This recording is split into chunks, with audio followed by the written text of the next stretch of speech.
PMM for Windows Enterprise, and I think I'm kind of do a bit of everything.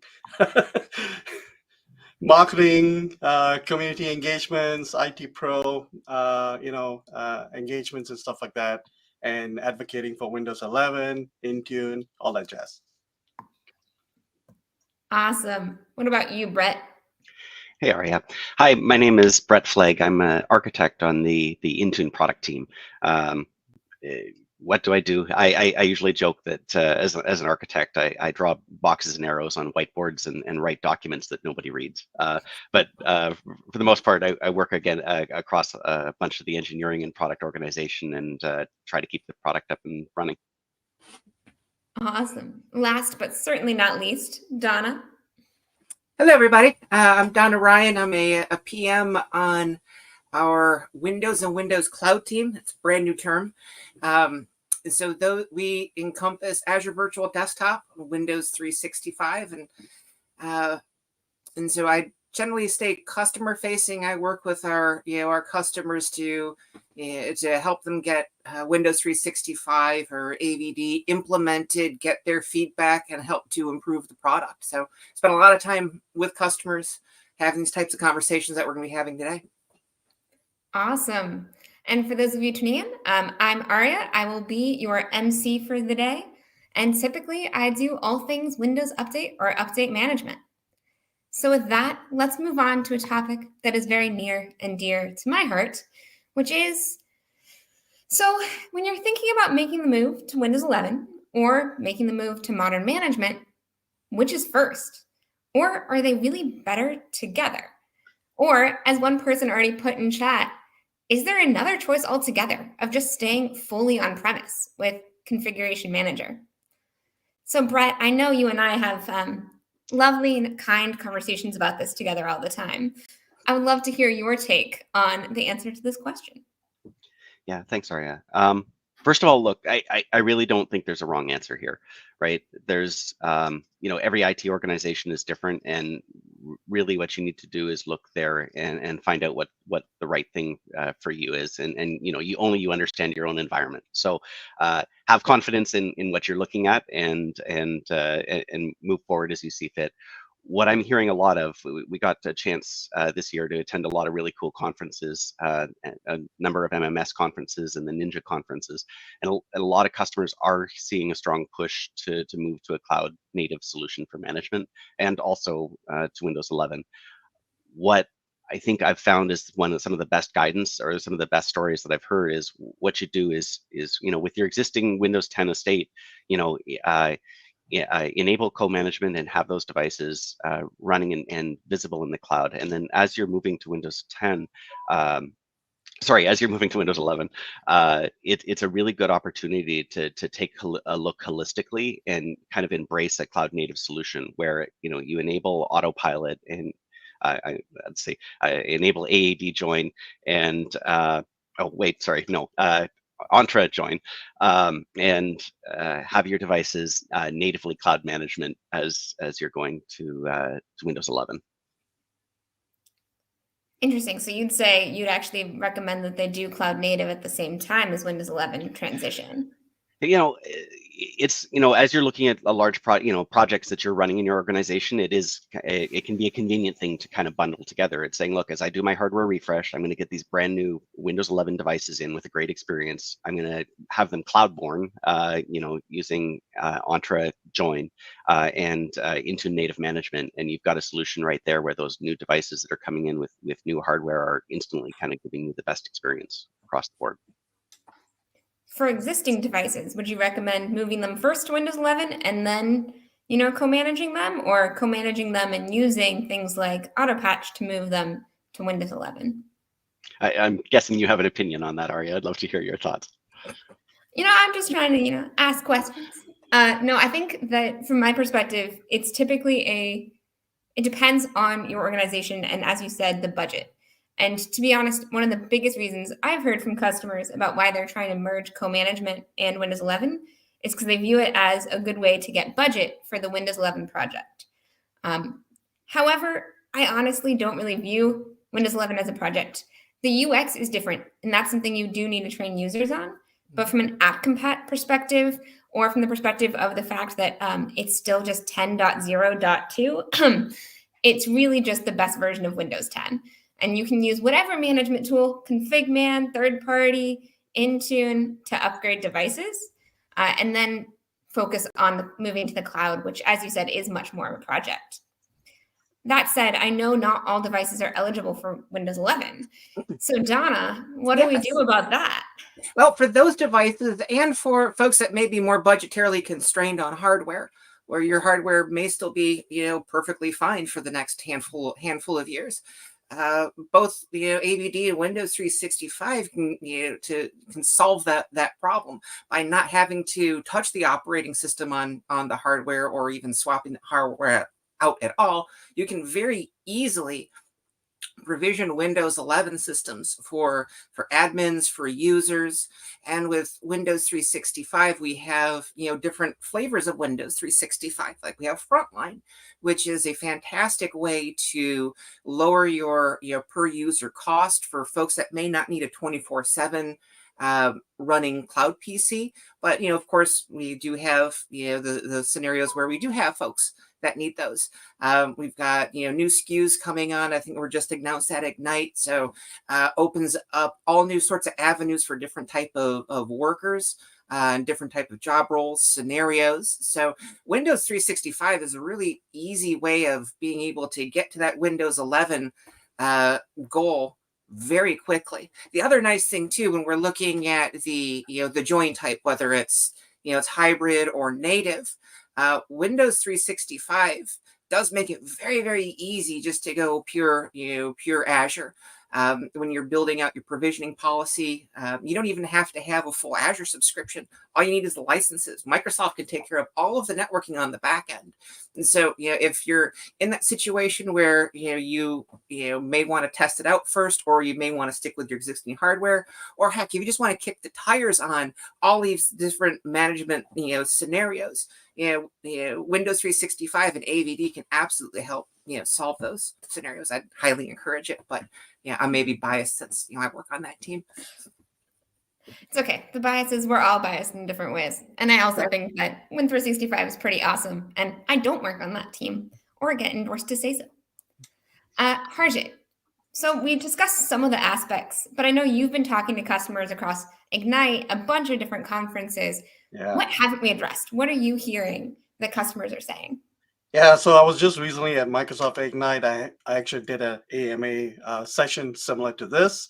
Lots of conversations, lots of different things that are coming out. Usually you hear about the same thing. So it's like, okay, do I need to go all in for cloud native? Like, so the idea is like, oh, I can't do both. I got to do one or the other. And we're like, no, you can do both, right? Your existing devices that are, whether they're ineligible or they're eligible, whatever it is, leave them on wherever you are right now, right? On premises and stuff like that. Any net new devices, let's bring them to cloud native and do Entra ID join and stuff like that. The other things that come up is obviously application compatibility. That's a big thing. People tend to say, the reason why we haven't moved to Windows 11 is because of app. And we ask the questions like, what have you tried, right? Have you tried to use some of our resources that we provide, such as TestBase and App Assure? And usually it's like the light bulb kind of goes off like, what are those, right? So we're trying to educate them that we have these mechanisms to help them get there. Those are the things. The other ones are like, for example, do I need to come up with a new management solution to do Windows 11? We're like, no. You got Config Manager, use that. You got whatever, use that. You got Intune, use that, kind of a thing. Policies, that's another one. It's like, IT pros, and I was one myself for many, many years, and you inherit things from one person to another, and like, hey, tag, you're it. This is your job now, whatever. You're like, yeah, but I've got these 300 policies here. What are these things? I don't know. Kind of a thing. So you just keep them on because you don't know what they're going to break or what they do, right? So when we're trying to educate our customers, it's like, when you come over to Intune, don't bring the whole baggage over. Start net new, right? Figure out what you need first and then just go from there, kind of a thing. I mean, there's so many conversations like that. Another thing, and this is something for you, Arya, is there's a little bit of a confusion about updates. Which update mechanism do you WSUS? Do I still use that? Do I use config manager? Do I use auto patch? Do I use, you know, so maybe that's something you can touch upon. Yeah, I love it. I also love that you called out the app compat because that's something we hear that we're like, but there's 99% app compatibility. Did you try Mhm. it? And also, Aperture is amazing at They making are. any apps, if there is one, work Exactly, Aperture, flawlessly. Like right. Another amazing. thing I want to give a plug for Donna here about Windows 365. That's another thing that I'm hearing, or what we are talking to our customers about. It's like things happen around challenges during mergers and acquisitions, right? Mhm. So they purchase new companies or whatever, but they're not as far, into technology. They're a bit behind, and they're still using old school, methods and stuff. They're like, it's a challenge to bring those over. Well, like, no, start using Windows 365 from day one. You get them in your tenant, you get them to use your data, your resources, and then you figure out what you need to do with their devices or their, you know server base, or so whatever you want, right? So I mean, absolutely. Windows 365 is fantastic for the mergers and acquisitions. And mhm. the really cool thing is just how quickly you can scale. We had one customer um, provision 10,000 cloud PCs and assigned them over the course of a weekend. No problem. Yeah. You can really push and make a lot of cloud PCs relatively quickly. It's amazing how quickly that works. So if you really do need to come up with the thousands of seats very quickly, yeah, Windows 365 is totally a great fit for that. That's awesome. I will say, going back to your original question, Harshit, because I didn't answer it. Sorry, doing a great job as MC here. Is that one of the things you said is, hey, management of updates is super confusing. We have all Mhm. of these different tools from Windows Update for Business to Windows Server Update Service, WSUS, Intune, ConfigMan, AutoPatch, etc. Well, we're not simplifying everything. We are trying to simplify that story a bit. And one of Mhm. the things you'll be able to see here during technical takeoff is our announcement of simplifying the update story and basically combining Windows Update for Business and AutoPatch into a single management tool that you can use with Intune or others, and enabling you to manage your updates. So check it out. Simplifying Windows Updates with AutoPatch is going to be a session that we're going to talk about. And I'm Hey, super that's my excited. session, by the way. Well, you know what? I never said I actually pre-watched what you were doing. I just kind of support it anyway. It's Um, too funny. I prodded a question to you, but I'm actually doing that session. I feel like now you're just trying to advance your own sessions, but it's okay. I'll forgive you eventually. But on that note, that's a session I'm most excited about seeing, which apparently just means I want to spend more time with Harjit. What other sessions are you guys excited about for technical takeoff? Oh, also, just to make sure that folks out there for accessibility purposes can see it, aka.ms-tt-windows autopatch is the URL you're going to want to use for finding that session where Harjit will go over how we're simplifying the autopatch story. So we had a number of really cool announcement at Ignite around the Microsoft Intune suite and some of the new features that we've been adding to it. And you get kind of the brief high-level marketing summary of it. And what I love about the technical takeoff is we get to start going into all the gory details and talking about it. And so we've got a number of sessions this week on Intune Suite, including a session on the Microsoft Cloud PKI. That's aka.ms/tt/cloud PKI, where we'll talk about kind of a new solution that we're enabling that's going to allow you to really take one of those really hard workloads and expensive workloads that everybody's really worried about how to set up, and show you how it can be very easily set up in the cloud using our new cloud PKI solution that will be GAing in February of next year. We also have a session on our new enterprise app management solution, because we've talked, that's aka.ms/tt/enterprise app MGMT. In that session, we're going to be talking about our application catalog. We've talked a lot about trying to keep Windows up to date, which we've been simplifying. And one of the things that we're really trying to do going forward is actually help keep your applications up to date as well. And the enterprise app management solution that we've launched with the Intune suite is a solution that keeps you from having to go out to the internet and finding all the latest versions of apps as they get published. And then finally, one that's close to my heart, there's an advanced analytics supercharged real-time reporting with insights that matter. That's aka.ms/tt/advanced analytics.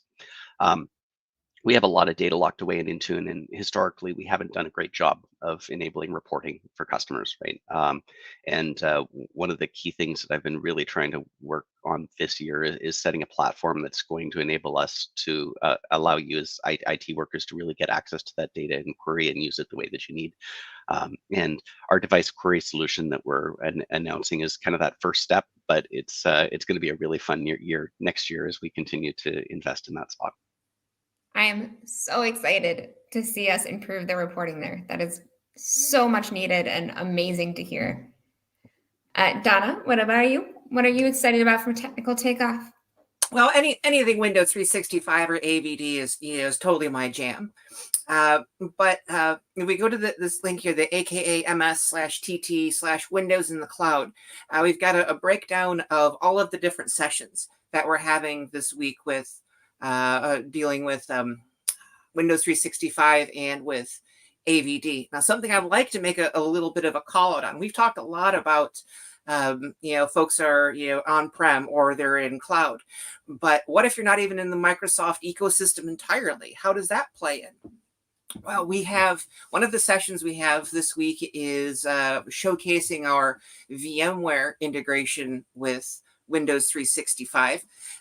We have an existing one with Citrix as well. So you don't even need to be really in the ecosystem to start leveraging some of these fantastic technologies. The other one I'm really excited about those are our Frontline one. That was a product that I spent a lot of time on, got a lot of feedback on. Pretty proud of that one. And it has some additional functionalities that standard enterprise doesn't have. So from an app compat testing, Frontline has some really cool features in it. So absolutely worth a call out too. Yeah, any of them are going to be fantastic sources. So yeah, anything Windows 365 AVD, come check it out. Definitely. I know I'll be watching. Now, Harjit, I already talked about, the session you did, but I guess, do you have any sessions that you're not in that you're excited about for Technical Other Takeoff? that one, right? Make sure to check out that auto patch session though. But okay, you put me on a spot here, so I'm just gonna talk about a few here. One of them is about universal print, how to secure universal print, or how secure is universal print. I think that's really, really important in our cloud native ecosystem, because a lot of customers that we talk to, they have moved everything, right? The devices, servers, and all this stuff, but then they get like, what do I do about my printers? Well, we have a solution, so come and check that out, right? So that's good. The other one is about Before you move on to the other one, you can find out about universal print by going to aka.ms/tt/secure UP. all right. Awesome. And then application management, Microsoft application management, MEM for Windows. I think that's another great area that we are focusing on for security and staying secure with doing stuff right with your Windows 11 devices. There's also a session on labs and endpoint privilege management, which is going to be something that I'm looking forward to. There's so many. Awesome. Yeah, no, I'm excited. There's definitely a ton of really cool sessions that are coming out, especially for frontline workers. There's not only all of the Win365 and AVD information that's out there, but we also now support frontline workers through things like AutoPatch. And so we're really excited about the different content that is coming up for all of the different types. So And I think you're doing the troubleshooting Windows updates, right? we do. We have a session on troubleshooting Windows updates. I'm not actually doing it, but you can find out more at aka.ms-tt-troubleshoot updates. And by the way, both of those dashes were forward slashes. I'm sorry. I swear to God, I can read sometimes. It's not often. But that's going to be Akash and Mustafa are going to talk a little bit about how to leverage update reporting and how to look at the logs, which is always a good time to better understand updates. Aria, there's one more session I think I better put a plug in for. Yeah. There's this little thing that's, I think maybe folks have been seeing in the news called generative AI. Yes. It's this new emerging thing. Honestly, the management space isn't untouched by this as well. So we have a session on generative AI and the next generation of Intune features. It's been really awesome. Actually going and taking a look at the technology and looking at ways where we can start applying it to the management space. We had some really cool demos at Ignite this year, and I think we'll talk more about them. That session is aka.ms/tt/Intune plus AI. And there we'll be able to talk a lot more. We did some things where you could actually do natural language and do Intune queries of devices, plus some other really neat things that are coming down the pipeline there. So does that mean then you can be able to tell the computer, say, hey, Intune, patch my PCs? Yeah, absolutely. Although with auto patch, you don't necessarily even need to do that. You can set it up once and not even worry about it, right, Aria? Yeah, true. And also, we already have a lot of AI models within the actual device itself to determine update timing and the right time to do scans, downloads, installs, and more. Not to mention, more is coming soon. Although I will plus one, if you are not already playing around with Windows Copilot, Microsoft 365 Copilot, the Security Copilot, and Intune, they are mind-blowing. I have literally been using them to help plan my wedding among doing other things work-related. They're brilliant tools, which leads me to my final question, or final thoughts. Windows 11, modern management, or whatever else you feel like sharing. Brett, let's start with you. So it's next month, it'll be 20 years since I started at Microsoft working in this management space. And we've seen lots of transitions, and I migrated folks from config man without a hierarchy to config man with a hierarchy, without a hierarchy, and the cloud migrations and generative AI. It's just an awesome place to be, right? The technology and the space that we're in, it's really cool, and I really appreciate the community, and I love weeks like this where we actually get to spend some time and interact directly. So please join the sessions, and love to hear feedback from them. Awesome. Donna, final words. I'd say that it's not an or, it's an and. Yeah, go Windows 11, go cloud, or go cloud where it makes sense for your organization. But there's no practical reason to limit these initiatives to individual silos. Try to combine them up. My favorite is, when you start talking like Windows 365 and you start talking about, oh, we need to forklift our hybrid. No. Go Microsoft hosted. Go Entra joined only. Maybe use a VPN to connect it. There's so many different options and ways to make this easy that there's no reason just to silo yourself with one project at a time. Go ahead, smash them together, and get to your future infrastructure. Awesome. Harjit, really quick. Final words. Life is too short not to do Windows 11. Your people are doing it. They're using it at home. So there's no reason not to do it at work. So get on it. Awesome. Life is too short to not be on Windows 11. With that, thank you all so much for tuning in to the first session of Technical Takeoff. We've really enjoyed spending the time with you. Please watch the sessions. Please provide us feedback. All of our products are only better because of the feedback that we get from you. So keep it coming, and hope you enjoy the sessions. Have a great week. Bye. Yes. Bye.